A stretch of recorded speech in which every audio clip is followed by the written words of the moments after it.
o triedro de Frenet-Serret. Nessa aula a gente vai construir um trio de vetores chamados de vetor tangente unitário, vetor normal unitário e vetor binormal unitário. Esses vetores vão acompanhar a curva, isso significa que para cada ponto da curva a gente tem um trio de vetores que pode ser diferente. O primeiro vetor que nós vamos definir é o vetor tangente unitário. Então vamos imaginar uma curva descrita por uma função vetorial r de t qualquer. A gente vai supor que a parametrização é regular. Regular significa que a derivada do r de t em relação a t nunca é zero. Então, dada uma curva, como aquela que eu desenhei na tela, a gente vai tentar construir um vetor que aponte na direção da própria reta, da própria curva naquele ponto. Exatamente aquele vetor tangente do cálculo 1. Mas a gente tem que estender aquele conceito do cálculo 1, que era baseado na derivada. Aqui a gente também vai chegar numa fórmula envolvendo a derivada, mas vai ser levemente diferente, embora muito parecido. Para construir esse conceito, eu primeiro desenhei uma reta secante. Uma reta secante é uma reta que passa por dois pontos da curva. Ela ali está orientada no mesmo sentido da orientação da curva. É importante que a orientação da curva esteja definida. Aquela curva que eu desenhei poderia estar orientada para a direita ou para a esquerda. Da maneira que eu fiz, ela está orientada para a direita. E por isso o vetor está desenhado daquela forma, apontando para a direita. Então, aquele vetor secante que eu defini, ele começa no ponto r vetor de t0 e termina no ponto r vetor de t0 mais ΔT. O ΔT é aí um número positivo que a gente vai fazer convergir para zero.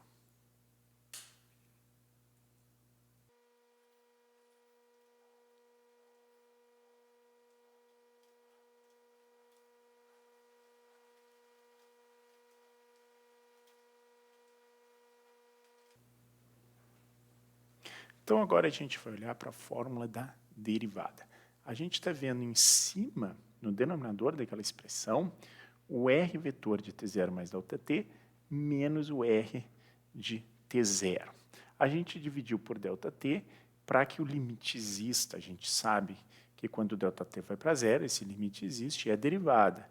Ele existe porque a gente está supondo a parametrização regular. A gente está supondo a existência dessa derivada, que é equivalente à existência daquele limite.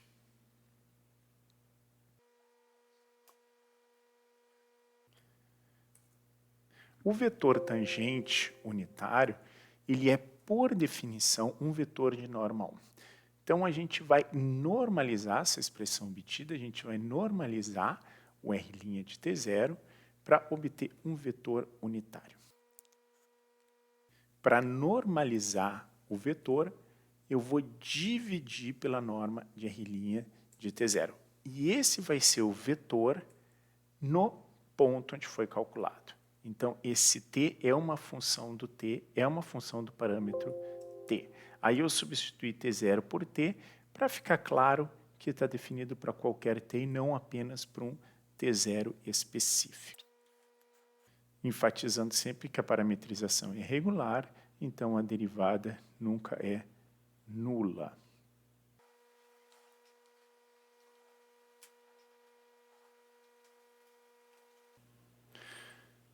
Uma vez definido o vetor tangente unitário dessa forma, a derivada dividido pela norma da derivada, a gente vai definir o vetor normal unitário.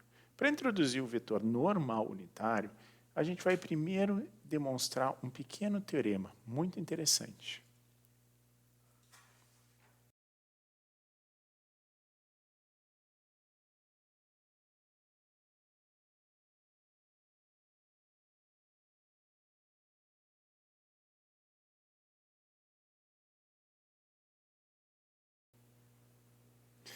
Esse teorema nos diz que se uma função vetorial tem norma constante, então a função vetorial produto escalar, a sua derivada é zero.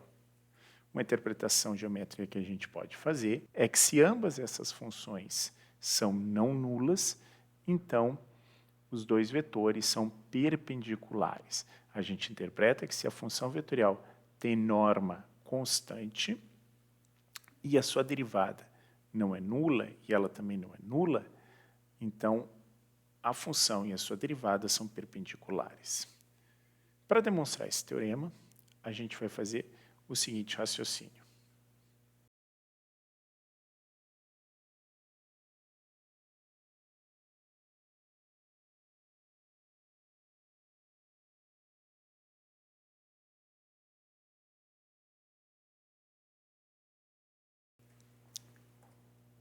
A gente observa aquela relação do cálculo vetorial de que a norma ao quadrado de um vetor é o produto escalar do vetor com ele mesmo. Então veja que eu estou olhando a derivada no tempo da norma ao quadrado e se a derivada no tempo de u escalar u. Usando a regra do produto, a gente tem que a derivada do produto é o primeiro vezes a derivada do segundo, mais a derivada do primeiro vezes o segundo. Como o produto escalar é comutativo, eu posso inverter a ordem de um desses produtos e verificar que é uma soma de dois termos iguais. Então, eu tenho essa relação interessante. A derivada no tempo da norma ao quadrado é igual a 2 vezes u vezes a sua derivada. Agora, se a norma é constante, a norma ao quadrado também é constante, a derivada no t de uma constante é zero, o que implica que u vezes a sua derivada é zero. Reciprocamente, se esse lado da direita é sempre zero, se u vezes a derivada no tempo de u é sempre zero, então a derivada no tempo da norma ao quadrado é zero. Então a norma ao quadrado é constante e a norma constante, e a gente tem esse teorema do tipo C e somente C. Vai ser através desse teorema que a gente vai definir o vetor normal unitário. E depois nós veremos que isso tem boas aplicações na física.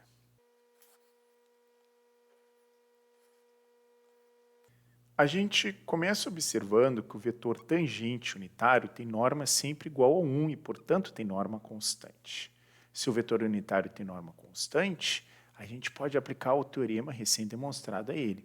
Então, a gente sabe que o vetor tangente, produto escalar, a sua derivada em t é exatamente igual a zero.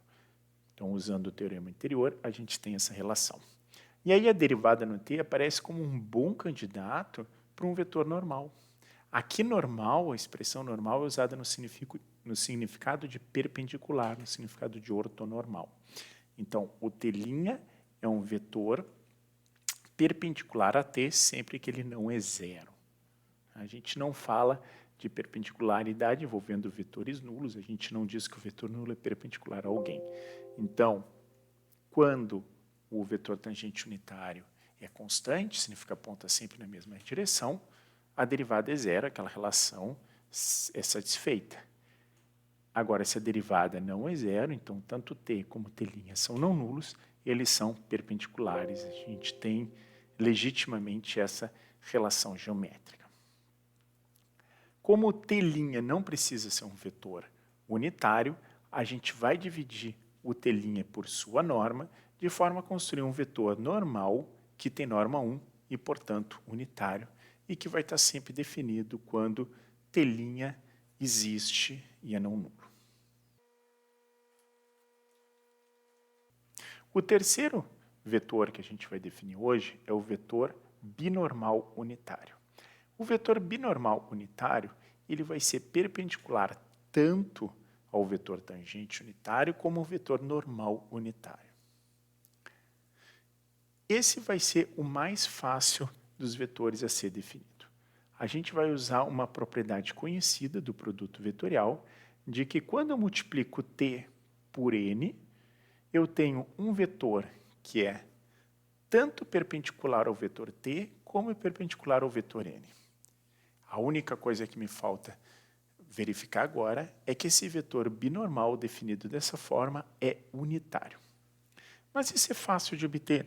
a gente vai usar uma expressão lá do cálculo vetorial de que a norma do produto vetorial é o produto das normas vezes o seno do ângulo entre os dois vetores t e n.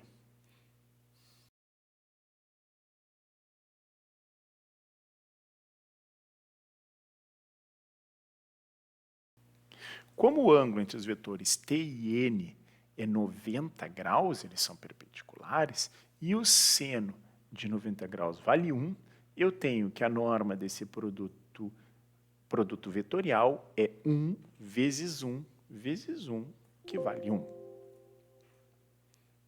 Então, agora, por construção, eu tenho um terceiro vetor que é também perpendicular aos dois anteriores. Aqui a gente vê uma hélice circular destrógera.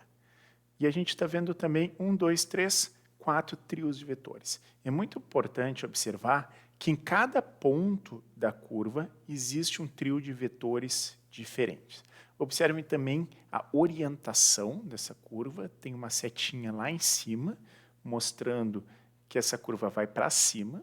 Se a orientação fosse o contrário, o vetor tangente estaria invertido e o vetor binormal estaria apontando para baixo.